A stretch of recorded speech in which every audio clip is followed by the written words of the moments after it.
What's up, everyone? Welcome to the Power Play with CJ. To focus in on Jimmy Vesey going the free agent route and not electing to not sign with the Nashville Predators, who drafted him 66th overall. Say that three times fast.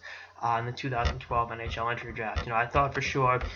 Someone said to me, this went to Kevin Hayes situation all over again. I said, I don't think so. I think with Hayes, there was some.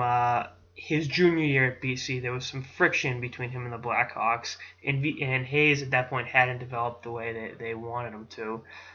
So that's a different story. But in BZ's case, I thought for sure he wrapped up his career at Harvard this year, and then would sign on the dotted line with the Predators, and been able to go chase the Stanley Cup with a pretty good team down there in the Music City. But he's exercising his right to be a free agent, which you can't fault the kid for.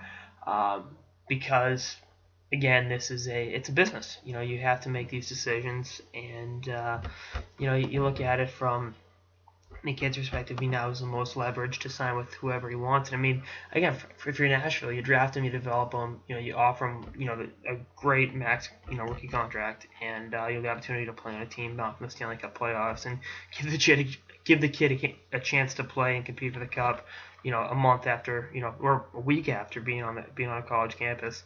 They did everything they can do, and again, it just sucks for Dave Boyle. I mean, he's kind of had a few really weird. It's not like the Radulov situation because he left under contract, but in a weird way it is because you get this really really talented kid that nobody else drafted, and you develop him. You let him come in, come up through your system, and then peace out. It's like damn, you invest that draft pick and all this in the kid, and I don't know. It's just it's the nature of the beast. You can't fault the kid, but also Nashville, you can't fault them either. It isn't that common of an occurrence, but particularly with a team that's good, he figured give him the chance to play in the playoffs. Sign me up. But what do I know? Having said that, where could he end up? I know the easy thing is going to be. Toronto. His dad's a scout. His brother Nolan got drafted by the Leafs. And that's definitely a possibility. I think, if you had to pick a team, they'd be the front runner. But I think the hometown Bruins, I think the New York Rangers, and there's going to be some sleeper team out there. Whether it's, you got to look at, who he's played with in the past and, other weird facets like that. But right now, I'd say Toronto, the Bruins, and the Rangers are your top three. Fits for them. But we'll see how it all shakes out. Definitely tough deal for the Preds, but you got to move on. You can't dwell on it, and they still have a good team, and I figured adding a guy like this would give him a good chance to help their chances in the playoffs because he's that good of a player, even though he is only 22 years old.